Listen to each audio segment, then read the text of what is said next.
topics and opinions expressed in the following show are solely those of the hosts and their guests and not those of W4CY Radio, its employees, or affiliates.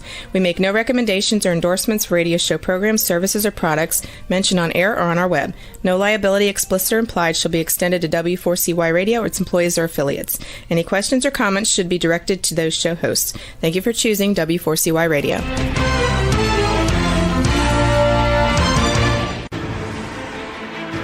What's working on purpose anyway? Each week, we ponder the answer to this question.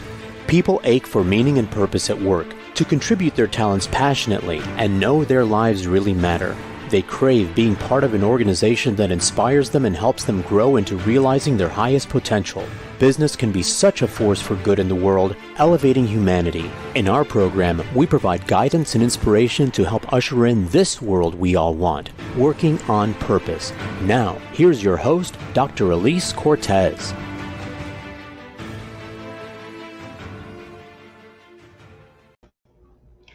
Welcome back to the Working on Purpose program. Thanks for tuning in again this week. I'm your host, Dr. Alise Cortez, joining you live from Dallas, Texas. By way of introduction, if you don't know me, I'm a management consultant specializing in meaning and purpose, organizational logotherapist, inspirational speaker, social scientist, and author. There are many ways we can work together. You can check me out at alisecortez.com or gusto-now.com to learn how, and there are some free resources for you as well there. If you've been tuning in for a while, you know this program is a thought leadership series that enlightens and inspires listeners and viewers with insights from distinguished business leaders, authors, and subject matter experts. And by listening in, you're part of the movement to create inspirational leaders and enlivening workplaces where we can thrive and do business that betters the world. Glad you're here. With us today is Brandon Peele, a Midwesterner, author, impact entrepreneur, and an expert in purpose, leadership, and culture change. He's the founder of Unity Lab and the author of Planet on Purpose, your guide to genuine prosperity, authentic leadership, and a better world. We'll be talking about the science behind purpose, the discovery and expression of purpose, and the reformation of purpose among some nations today. He joins us today from San Diego. Brandon, welcome to Working on Purpose. It's great to be here. So great to have you. And as I said to you before we came on air together, you are brilliant. And I'm very, very happy to have read your book cover to cover and get exposed to that fine mind of yours. It's beautiful in there. And it's I know it's been through a lot. So to kick us off here, I just think it would be amazing. You were so open about your story and your past and your journey in your book, which I really appreciated. But give us a glimpse. I mean, I consider that you were in a bit of an existential search for meaning and purpose, if we could say that, and you went thrashing about the world to discover it. Would you say a little bit, just for our listeners and viewers to understand just where you've come from? I know we don't have time to cover it all, but let's get a smattering. Yeah, well, so I could certainly, I don't even know where to begin, but I was raised in the Midwest, and as you probably know, purpose isn't a big conversation right now in the Midwest, or at least it wasn't when I was growing up in the 80s. And I was lost. I kind of, did everything I was supposed to do, probably like you, played sports, dated the cheerleaders, went to the good school, got a good job. And by the time I was in my late 20s, I was like, if this is success, I don't want it. Like this, like 80 hours a week, floating between Excel, PowerPoint. I'm like, no.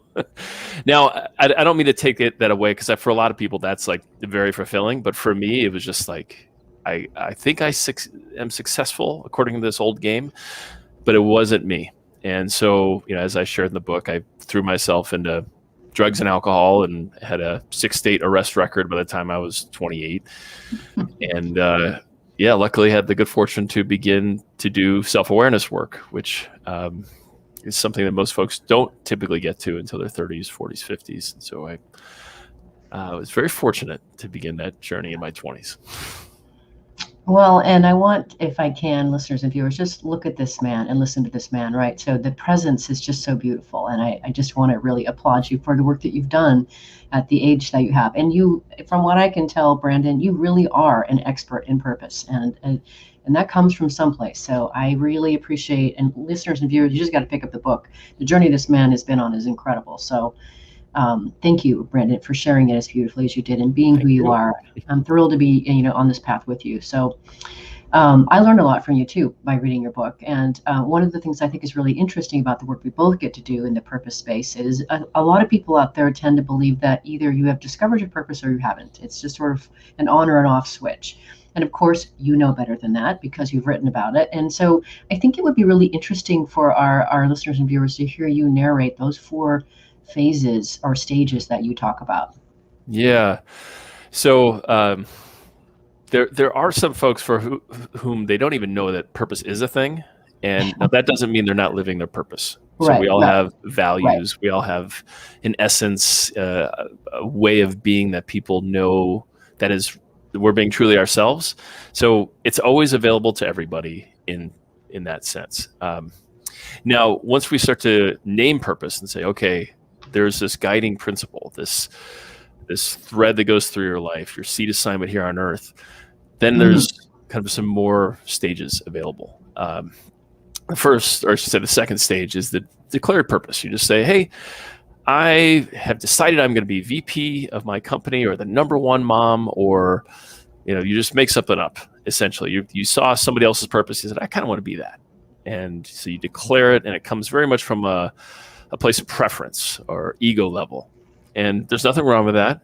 And some of the most highly successful people in the world are like stage 2 ego level purpose folks. I won't name names because there's a lot of controversy out there around a lot of these folks. Now, once folks get enough success on their ego purpose, like kind of how I mentioned in my 20s, where I got a job in investment banking, traveling a lot, pretty girlfriends. Okay, my ego is kind of all out of cards. It doesn't really know where to go from here. And sometimes there's breakdowns, there's purpose crises where people are like, I got a DUI, or I got divorced, or I lost my job, or something bad happened. But that's usually where the call is heard. Like, there's something more for me than just this success machine. Like I'm something else. Now it can happen other ways too, but it happens in the United States usually through that lens. Like, I've done everything I can do with my tiny little brain. I need to move into my heart, into my soul, into the world in some way that's meaningful. And that's where we get to stage 3. And that's basically authentic purpose, soul purpose, higher purpose, whatever you want to say.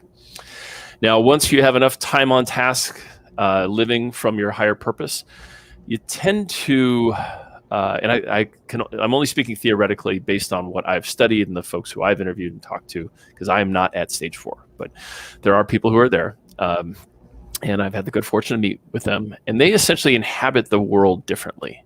They are essentially stewards of the human condition. They're fully responsible, so they don't look at anything out there that says that's wrong, that shouldn't be there. They can kind of see it, like, okay, that thing has a purpose, and it either is fulfilling on it or it is not.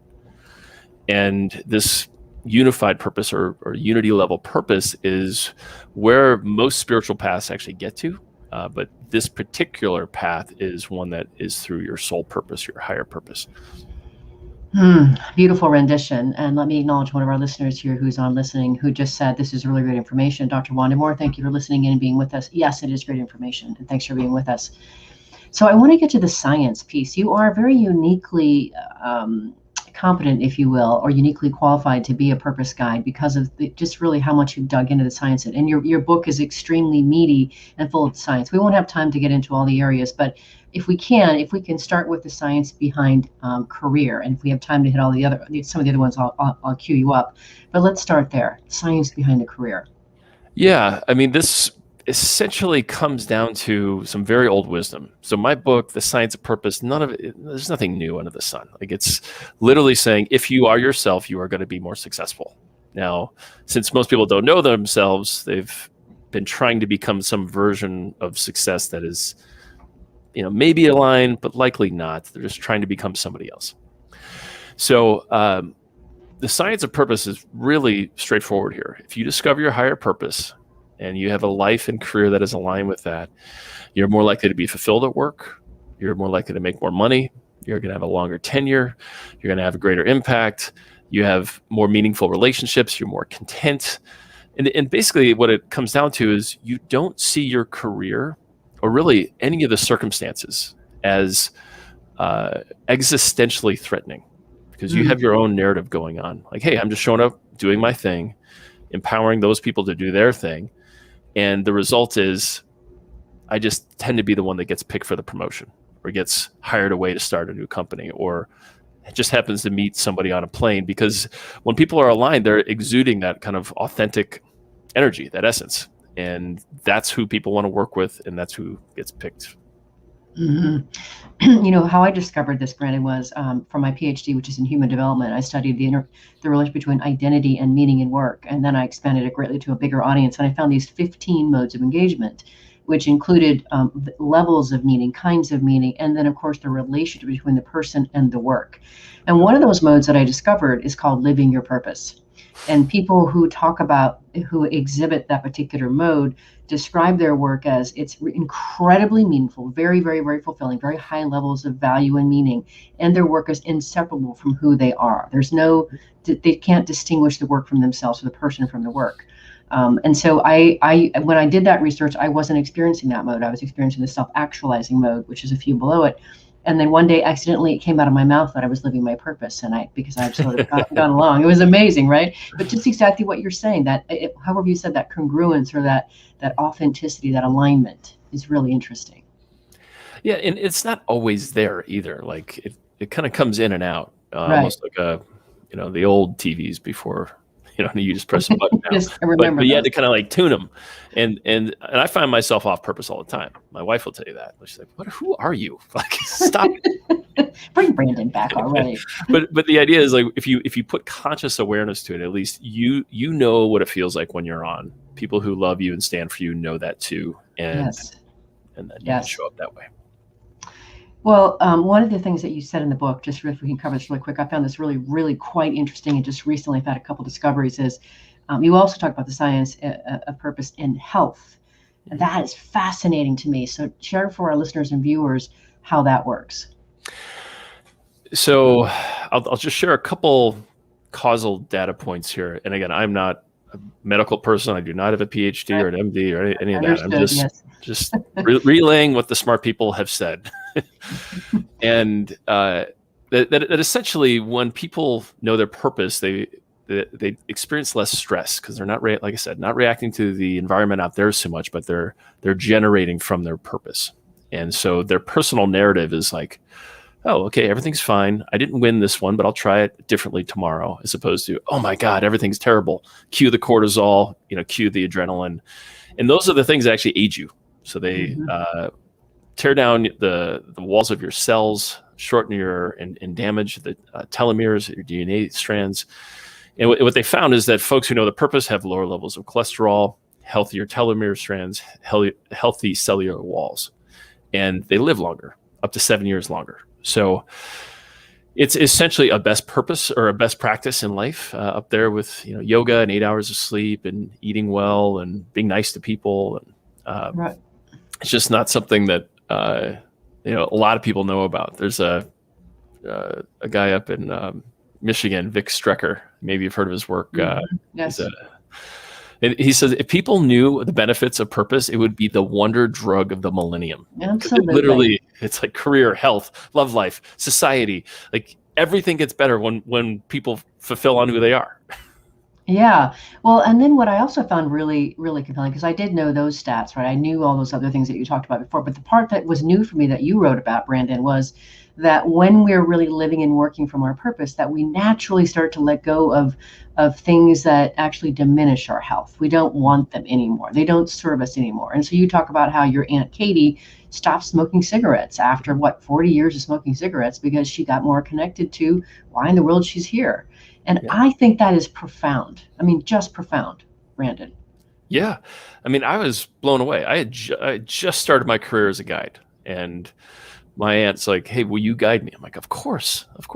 And then, we did our work, calls me up 9 months later. She's like, I quit smoking. I'm like, what? Who are you? What you've done with my aunt?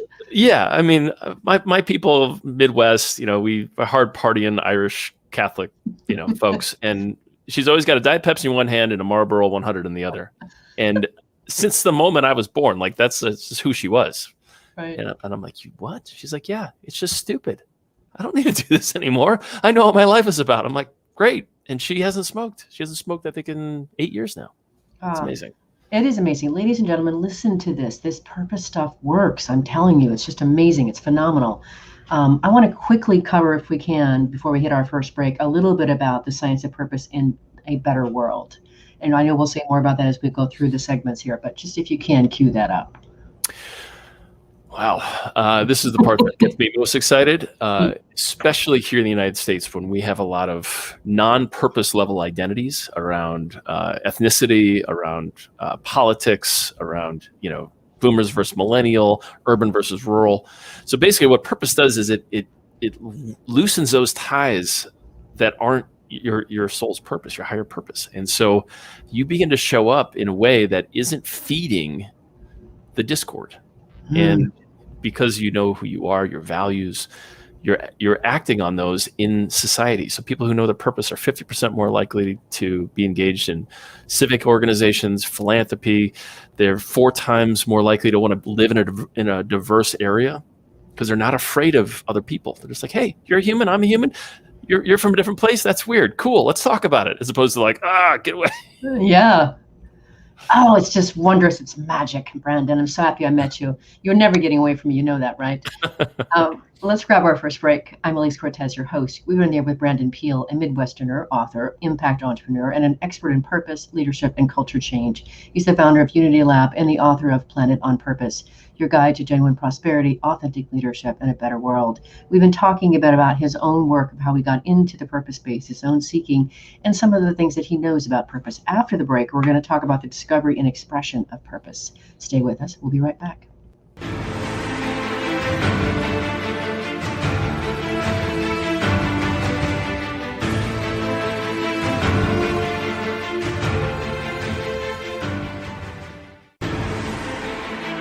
Dr. Alise Cortez is a management consultant specializing in meaning and purpose, an inspirational speaker and author. She helps companies visioneer for greater purpose among stakeholders and develop purpose-inspired leadership and meaning-infused cultures that elevate fulfillment, performance, and commitment within the workforce. To learn more or to invite Alise to speak to your organization, please visit her at alisecortez.com. Let's talk about how to get your employees working on purpose.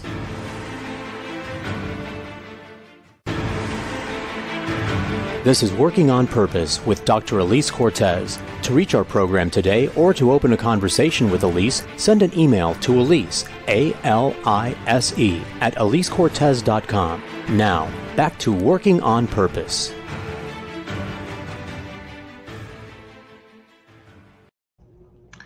Thanks for staying with us and welcome back to Working on Purpose. I'm Dr. Alise Cortez.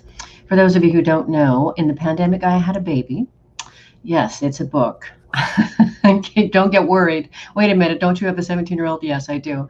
It's called Purpose Ignited, and I really wrote the book to awaken readers to their passion, inspiration, and purpose, and help create them foundationally as an inspirational leader. And it's so much fun.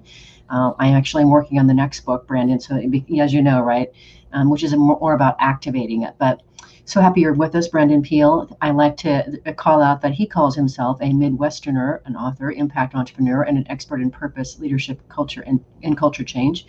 And definitely, Brandon, as I said to you earlier, I have done a lot of work. I've had a lot of people on my show talking about purpose, and you are certainly very, very singled out in terms of your expertise. I'm really happy to share with my listeners. All right, so I want to talk about the discovery here and some of the expression through leadership of purpose. It's really interesting how you do this, and one of the things that you talk about that I have recently come into understanding is the criticality of embracing our sacred wounds in this whole journey. I don't think most people really understand how important that is, and I didn't either. Why is it so important to do this work? So, as you're aware, but for folks who aren't, there's multiple aspects of purpose. It's not like this, singular thing, like a tablet that was given to you by your creator or something like that. There's aspects of it. So one of them that is probably the most motivating for me, anyways, is heartbreak. It's the call. It's like the core need that you were deprived of, or it was taken from you at an early age. And because it's missing, we want it. we value it. We think it's really important. We want to make sure everybody has it. And so, one of my favorite yoga teachers, Sean Korn, talks about this all the time. She's like, purpose is on the other side of your wound. You got to go into the wound, and then you'd be like, oh my God, this is the world I'm creating for people, because I know how important it is, and I don't want to live in a world where people don't get that. So, for me, it's all about blessing. It's all about being seen and heard for who I really am. Growing up in the Midwest, super conformist. I wasn't, and I was shamed every time I tried to show up as myself and told to like get back in line. But for others, it's much more serious stuff around poverty, abuse, neglect, and when we start to pull those threads and to heal those inner wounds, we first have to name them, and then once we're on the other side, we see, oh wow, I'm more whole because I've healed this wound, and I can create that same thing for others. That is so powerful, Brandon. Beautifully, or what do I want to say? Elocuted, if that's a word. If that's not, let's make it up. It probably is. You could probably play it on Scrabble. Okay, awesome. All right. Well, the other thing that you do that I think is really useful, and I've seen you do this in your book as well as in Purpose Rising, that you have a chapter in, which was a fantastic book as well. Loved it. But you talk about these 10 aspects of our purpose, and you say they must be uncovered in order for us to move from stage 2 to 3. Can you share at least a few of those for our listeners so they start to really uncover this process we're talking about here? Yeah, and as I shared in the book, there's like 4 of them that will get you about 80% of the way. And so the other 6 are important, and they round out the picture. But as soon as we get kind of who we are at our core, like our essence, as soon as we understand our story, can powerfully tell it, it's basically answering the question, am I worthy? Like, yeah, you survived a heck of a lot. You're worthy. That story piece. Then the craft, like what it is that you are meant to contribute. As Tim Kelly, the guy who wrote the foreword of my book, esteemed titan in this space, talks about, is like, there is a blessing, a craft, an opus inside each human soul. And it could be something as simple as helping people move from one place in their life to another, or turning a craft, like literally a craft, like a textile or a piece of furniture, into something that's never been done before, or that's been done in a unique way. So those are really, really important. Now there's other pieces too. Purpose isn't all about like serious identity, existential stuff. It's actually very fun. So there's aspects of flow that bring us into our body. So for me, I have aspects of my flow that have nothing to do with my heartbreak, my vision for the world, my life story. I can't explain it. It's just true, right? Like, I love singing karaoke. I don't know why. I love it. Makes no sense. I love whales. I love watching my wife sleep. Like, things that have nothing to do with who I am on a day-to-day basis, but it's what other folks might call passions, or just kind of like deep fascinations. You can't not explain it. It doesn't make any sense. You just want it. It's like almost like a desire in a sense. And then there are things that actually take a very long time to develop. So our vision for the world, or our mission, these are things that like I'll never be done with.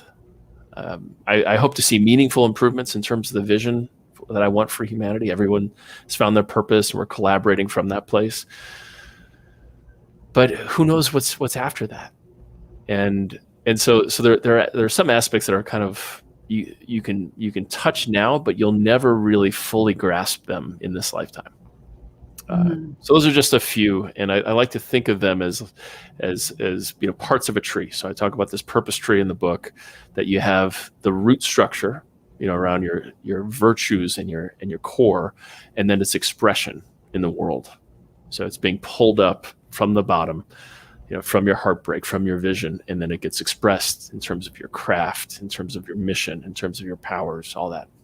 And it's beautifully said too, and I really appreciate how you articulate that in your book. The tree is actually very useful. The other thing that I guess I just keep coming back to whenever I have conversations about purpose is just the importance of the ongoing investigation, looking for it, doing the work. And a big reason that I wrote that first book is because when I would be out speaking, Brandon, I would ask people, what are you passionate about? What are you most passionate about? And do you know what the number one response was when I would ask that question across the board? I don't know. They would realize, "Oh, I don't know what I'm passionate about." Well, gosh, if you don't know what you're passionate about, you probably don't know your purpose then either. Let's get to work on this, right? So you and I are definitely, arm in arm in this. It's just so important, and I'm so grateful that I get to be part of your community as well. Love that you brought us together. It's amazing. And then both of us also do a lot of work with leaders. And so I think it'd be really interesting and useful for you to also share how purpose is expressed differently through those 4 stages that we talked about in the first segment. Yeah. I don't want to bore our readers with too much detail, or our listeners with too much detail. It's obviously there in the book, but I do want to make one key distinction here that distinguishes what we normally associate with leaders and what actually is leadership. I love it. I like to say, I don't know, somebody else probably said this first, so I probably shouldn't take credit for it, but that without purpose, there is no leadership. It's just management. You're just cracking whips, sticking people towards some goal. And you may care about it, you may not. But a leader is somebody who has done that inner work, who knows their higher purpose, their sole purpose, and can communicate with everybody, not only what is their purpose, but they're speaking for the purpose of everybody on their team. Wow. And so they're hopefully creating opportunities for those folks to self-actualize, discover their purpose and bring it to work. But they're standing for it. They're getting into these practices of purposeful leadership. And that's always talking about the meaning, the story, the why behind everything we're doing. Not just what and by when, but why this matters, how it's going to impact people's lives, how it's going to change the environment, how it's going to improve our democratic ideals, whatever it is. So they're always telling the story so that it contextualizes every single action in, like, we are moving this whole team down the field. It's not just one player throwing a football. It's like the whole team moves and we're advancing something we all care about. So I'll pause there, but if you want to go into greater detail on the different levels and who's activated at that level and who's not, Yeah, I probably should have started on the personal front first, but I went right into leadership. But I really like what you said about this whole notion of weaving the context into all of those, into all the actions. It takes so much work to do that, right? To be able to do that and really be mindful about it, to be conscious, to be aware of that. I think it's just so incredible. So it's just a whole different level of impact. And I also appreciate what you said about, that you distinguish that without purpose, it really isn't leadership. And I had a gentleman on my radio show a little bit ago, Tim Spiker, and he talks about how someone with an unexamined life is not worth following. Right? Why would we follow someone who hasn't examined their life?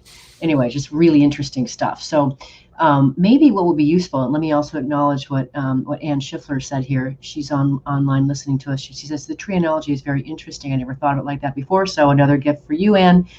Thanks to Brandon. So would you, though, Brandon, from a personal vantage point, just kind of talk about the expression of purpose through those 4 stages? Yeah. So the first stage is no connection to purpose. So you're essentially employee consumer, moving away from things you don't want to do and moving towards things you do want to do. It's very much ego kind of preference. And there's nothing wrong with it. It's just, if you don't know, you don't know. You're not bad. Then the second stage is, I want to be successful. I want to be good at the thing.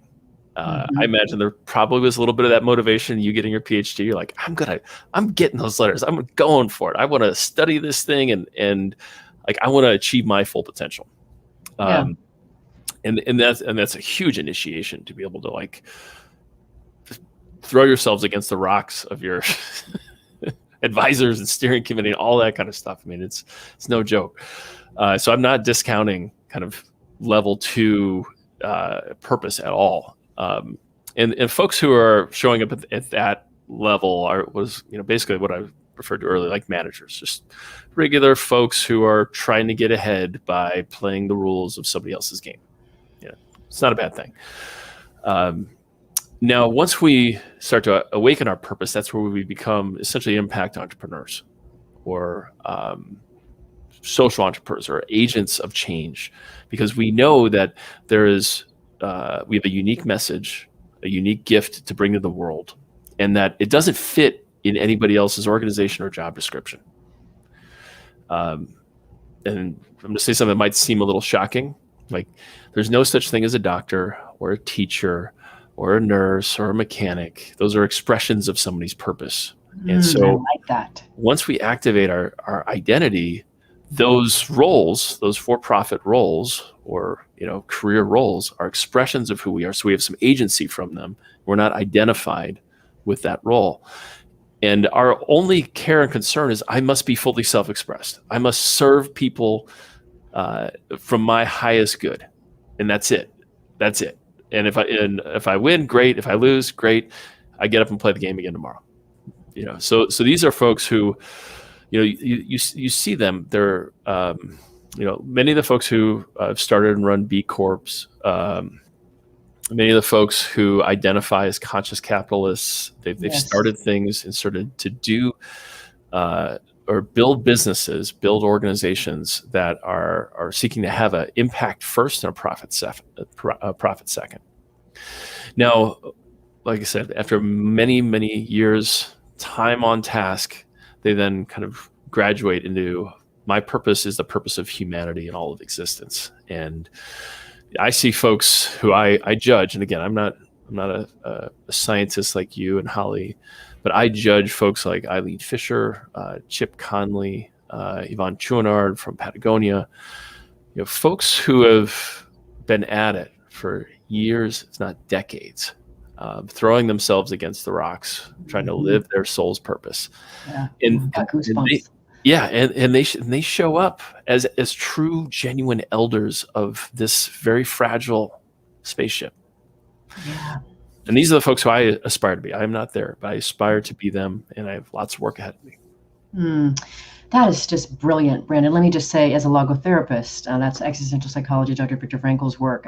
What we're really doing in logotherapy is, among many other things, is helping people to presence meaning in the everyday moments, because meaning is that ultimate thing that we're after, and it's the motivation, it's the key motivational force. And this is really important, that we are at our best as human beings when we experience that dynamic tension between who we are today and who we're striving to become tomorrow.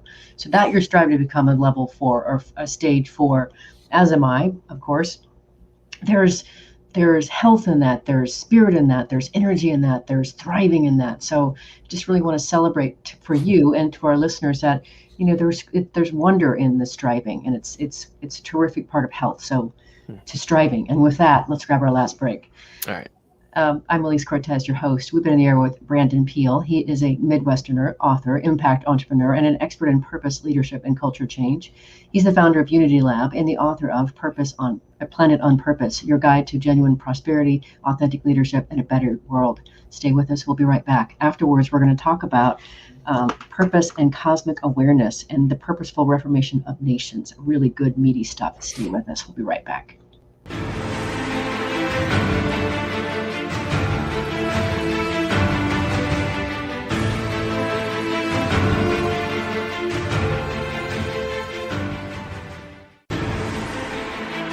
Dr. Alise Cortez is a management consultant specializing in meaning and purpose, an inspirational speaker and author. She helps companies visioneer for greater purpose among stakeholders and develop purpose-inspired leadership and meaning-infused cultures that elevate fulfillment, performance, and commitment within the workforce. To learn more or to invite Alise to speak to your organization, please visit her at alisecortez.com. Let's talk about how to get your employees working on purpose.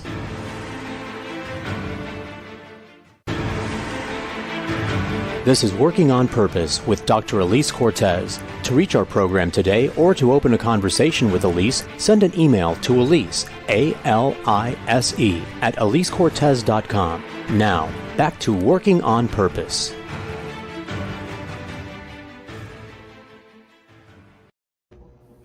Thanks for staying with us and welcome back to Working on Purpose. Another announcement that came out of the pandemic was we launched Gusto Now, which is an online e-learning platform. And how that came about was I wanted to go back and look for other ways that I could be of service. And I realized that I love speaking Spanish and Portuguese because I lived in Spain and Brazil. So now all my courses are in Spanish, English, and Portuguese. So that was fun. If you're just joining us, my guest is Brandon Peele. He is the author of Planet on Purpose and also the founder of Unity Labs. We've been talking about his book and some of the work that he's been doing.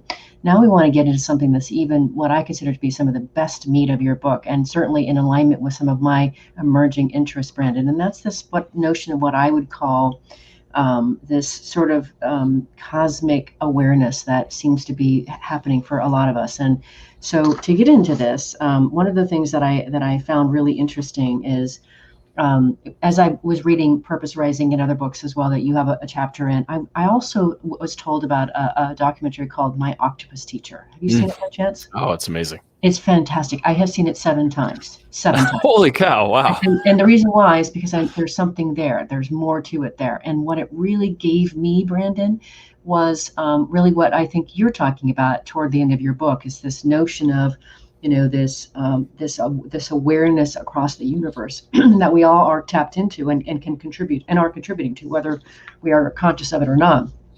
So I wanted to talk a little bit about just kind of, this whole notion here of that. And I want you to, if you would, I don't even know where this came from for you, but this is fairly recent for me. But I guess I'd like you to talk about, where did this come in your journey? How long have you been aware of this? Where did it come from? Mm-hmm. How is it registering for you? And how would you call it, this thing that I'm calling it? Yeah, I mean, so there's a couple things. One, just from the craft of purpose, it's often talked about as the bridge between the soul and the world. So like your soul and the world. Mm-hmm. Now, individual purpose discovery work is pretty much focused on the individual, right. Like who you are, what you're great at, what you care about, what breaks your heart, the world you want to create. But very little attention is usually paid to the exterior world. Mm-hmm. And if the world is going like this, which it was going like this in 2016, 17, 18 when I was writing this book, and it's totally going like this right now. Okay. So we're stretching a bridge between individual souls and a chaotic world. Mm-hmm. And so we have to spend some of our time as leaders, definitely. And I would also argue that every human being needs to be in relationship to the heartbreak out there in the world. Inquiring into what actually is reality. And I would say maybe 15 years ago, I discovered the work of Ken Wilber.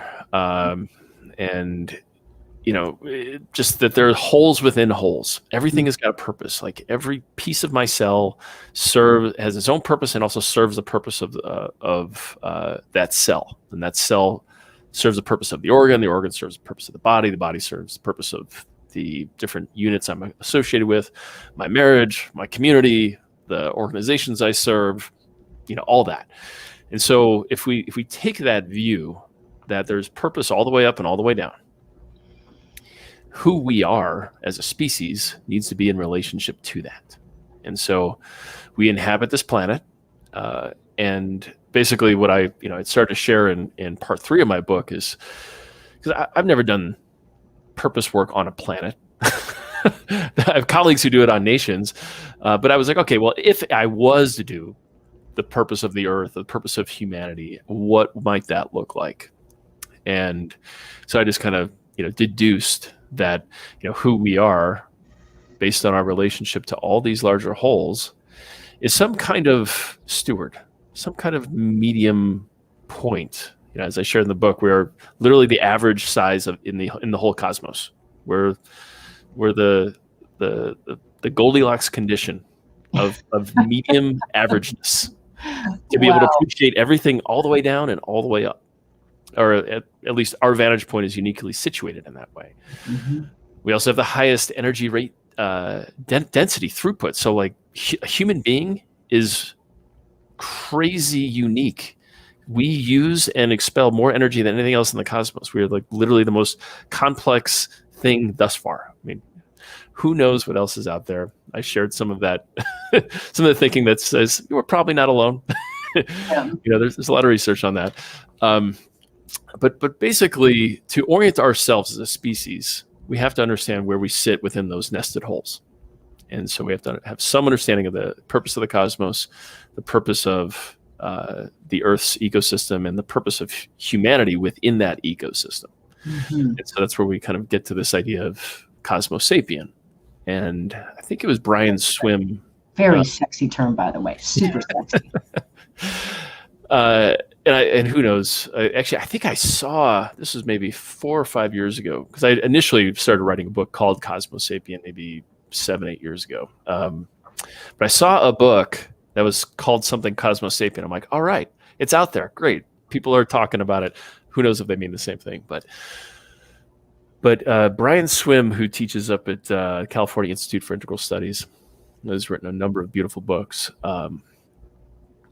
has basically said that if we take this long view to really try to understand what it means to inhabit this cosmos, it's very hard to deny that the cosmos is alive, because there is life in the cosmos. Mm-hmm. And we have seen so much organic matter, and, like I said, we're disclosing things all the time that suggest that there's probably more going on out there than just human beings staring at their navels. There's a lot of stuff happening. Mm-hmm.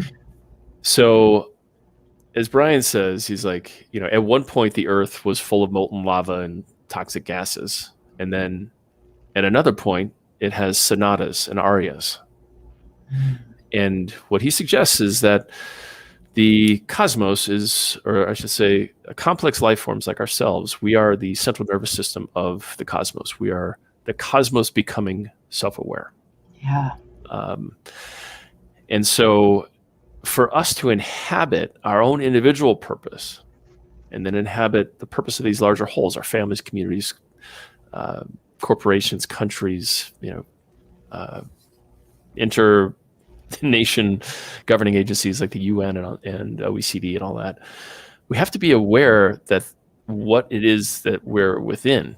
If we hold that we're just a lifeless blue dot, or like a blue dot that has life amidst a bunch of stuff that is not life, that creates a certain set of outcomes, like destroying the planet, sure does. like hurting everything that's sacred. Mm-hmm. But if we hold it that we are the cosmos awakening, then we suddenly start to act differently. Mm-hmm.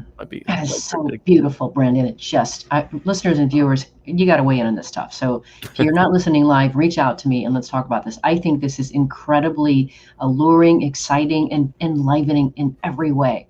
And one of the things quickly to say to you, Craig Foster, who created My Octopus Teacher, I really am a fan of what you're doing, because for me, that's what happened for me, Brandon, is it opened a window of possibility for me to see humans differently and understand really more of the complexity, the beautiful interdependence of the world and everything in it. And yes, this notion that everything really is aware. And, we've been saying, oh, we're the only ones that get this. And I just think that is so self-serving and limiting. So, right? Stop that already. So I just loved what you wrote, and I just think it's brilliant. And please do more of it. All right, so we were coming close here, and I want to make sure that you hit 2 more questions for me.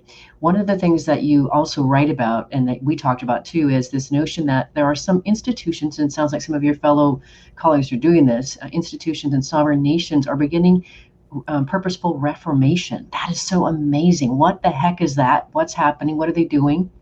Yeah, so they're basically doing purpose processes on nations. And that's so cool.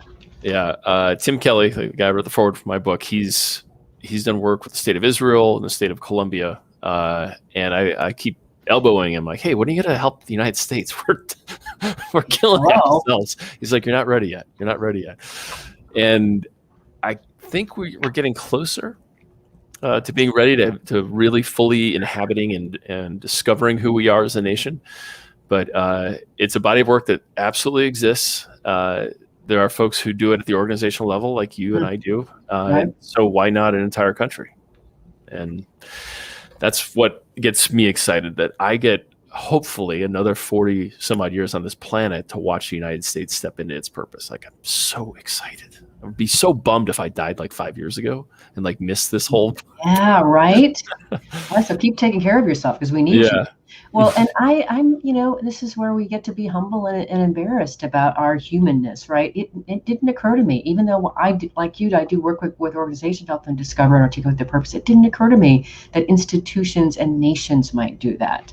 Mm-hmm. That's just amazing. That is an opportunity. And And so, of course, you say in our conversations and in your book that more nations are beginning to ask themselves, why are we here?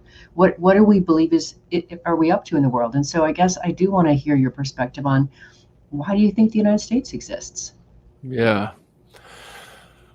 Well, I mean, it's obviously not for me to say. I'm not God or the Purpose Pope or anything like that. Ooh, the Purpose Pope. I like that.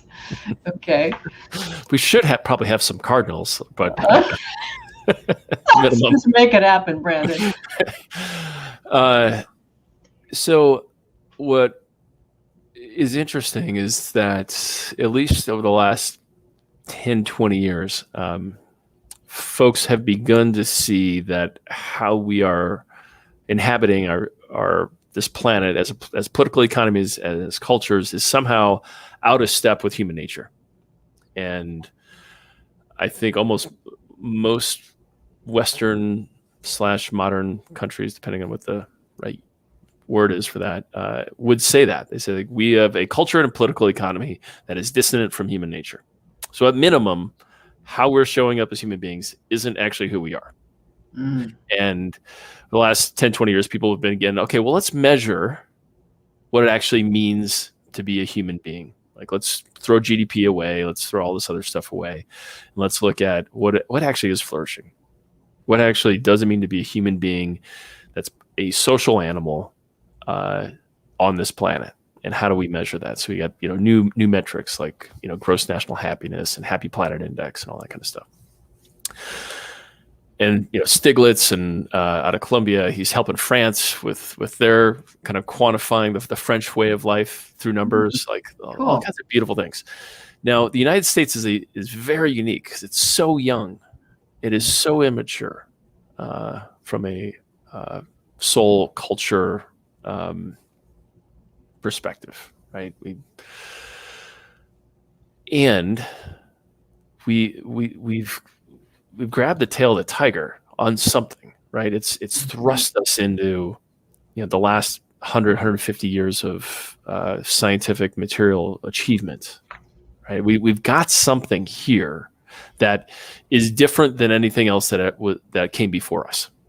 And so that begs the question, okay, well, let's spend some time thinking about what makes the U.S. unique and what makes Americans and our culture unique. And if I had to guess, and again, like, I'm not the Purpose Pope, I would say that we have a divine purpose to be the first truly multicultural nation. We're not. We are a salad. We are not a melting pot. We are a salad, but we govern as though we are an apartheid. We have basically a few straight white guys in your cities own and control everything. And everybody else is, fending for themselves. So, and of course, we have these beautiful purpose statements around E pluribus unum and life, liberty, and the pursuit of happiness. And now that the science of purpose and the science of belonging are showing us what actually life, liberty, and the pursuit of happiness mean, it's like guaranteed living wage jobs, affordable health care. You have community around you. It's really basic stuff, like stuff that Maslow and Frankl and all those folks from the last century said, you got to do all those things. And America's like, no, we're not going to do any of those. We're just going to keep making things and concentrating wealth around cities. So, we've got a big purpose gap, if you will. Beautiful statements and this purposeless expression. And work to do. Oh my gosh, Brandon, that was so beautiful what you queued up. What I hear in all that is just possibility and work for us to do. So we are already so close to the end of the show. I do want to give you a chance just to say just a couple last words, like maybe 15 seconds, just to close your thoughts, leave the listeners with. What would you like to say? Stay curious. Your purpose is out there. It's in here, and it's going to keep evolving. Stay in relationship to it. Treat it like it's a lover. That's good. That's a great way to finish. Thank you, Brandon. Really an honor and a pleasure to have you on the show. Thank you so much for being you and being on the planet. My pleasure. Listeners and viewers, you want to learn more about this amazing man, his book, Planet on Purpose, the work he's doing at Unity Lab, or anything else he's up to in the world, start by going to his website, brandonpeele.com. Let me spell that for you. Brandon, BRANDON, PEELE.com. Last week, if you missed the live show, you can always catch a re-recorded podcast. We were on the air with John Baker, who's the CEO of D2L, Desire to Learn, and we were talking about the importance of and the role of continuing education and development in today's rapidly evolving workplace and marketplace. Next week, we're going to be on the air with someone that I just had the chance to meet recently, and we're going to be talking about legacy. He is Dr. John Marcus, and so we'll be talking about the various levels of legacy and how we can go about creating it. See you there. Remember that work is at least a third of our lives, so let's work on purpose. We hope you've enjoyed this week's program. Be sure to tune into Working on Purpose, featuring your host, Dr. Alise Cortez, each week on W4CY. Together, we'll create a world where business operates conscientiously, leadership inspires impassioned performance, and employees are fulfilled in work that provides the meaning and purpose they crave. See you there. Let's work on purpose.